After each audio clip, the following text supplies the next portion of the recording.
19 मार्च से चैत्र नवरात्र शुरू हो गया है। साल में 2 नवरात्र होते हैं और दोनों संधिकाल में होते हैं। चैत्र से ही भारतीय नए साल की शुरुआत होती है। 9 दिनों तक माँ के अलग अलग रूपों की आराधना भक्त करते हैं। माँ की आराधना से भक्तों के सभी कष्ट दूर हो जाते हैं। झारखंड में भी दर्जनों देवी मंदिर हैं। गांव-गांव देवी मंडप भी होता है। यहाँ हम राज्य प्रमुख 9 देवी मंदिरों के बारे में बता रहे हैं, जहाँ साक्षात माता विराजती हैं। पहला है हाराडीह मंदिर। यह मंदिर रांची जिले के तमाड़ ब्लॉक में कांची नदी के तट पर स्थित है। रांची से लगभग 60 किलोमीटर दूर है। यहाँ 16 भुजाओं वाली माँ दुर्गा महिषासुरमर्दिनी की काले पत्थर की प्रतिमा है। माँ यहाँ ध्यान मुद्रा में बैठी हैं और जिस सिंह पर विराजमान है वह भी ध्यान मुद्रा में है। यह 1000 साल से भी पुरानी प्रतिमा है। यहाँ मंदिर नया बना है, लेकिन प्राचीन मंदिरों के खंडहर यहाँ बिखरे पड़े हैं। देवड़ी मंदिर और हाराडीह मंदिर में काफी समानता है।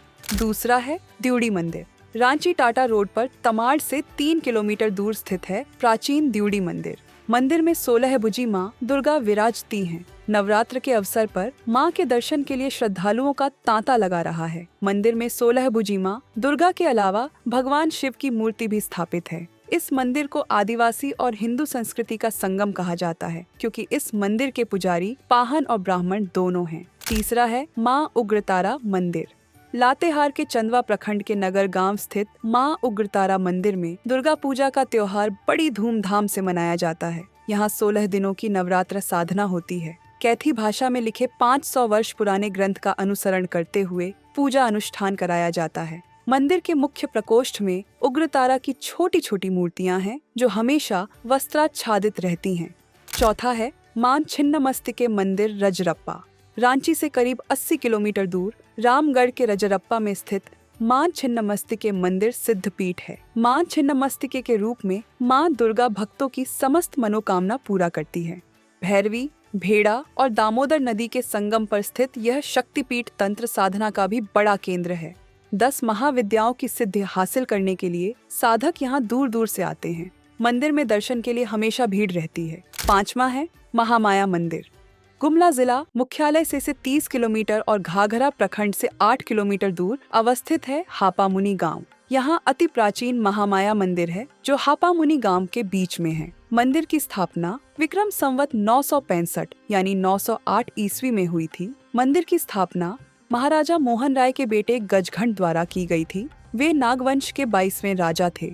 उन्होंने मंदिर की देखभाल अपने गुरु हरिनाथ, एक मराठी ब्राह्मण को सौंप दी थी।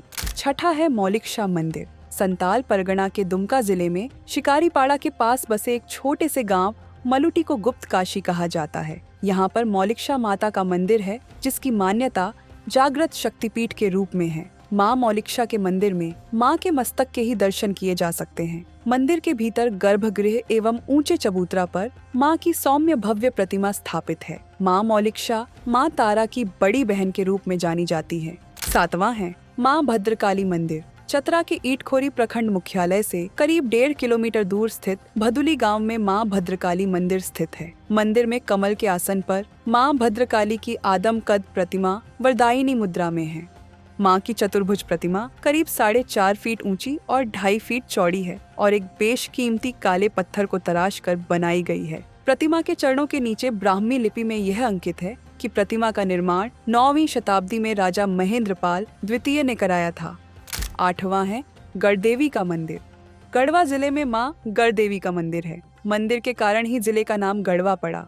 गढ़वा ही नहीं, आसपास के राज्यों से भी श्रद्धालु दर्शन के लिए आते हैं। नवरात्र में भक्तों की काफी भीड़ होती है। मंदिर परिसर में गढ़ परिवार द्वारा सालों से माँ दुर्गा की प्रतिमा स्थापित कर विशेष विधि विधान से पूजा किया जाता है, जिससे मंदिर पूरे 9 दिन असीम श्रद्धा का केंद्र बना रहता है। और 9वां है माँ कौलेश्वरी मंदिर।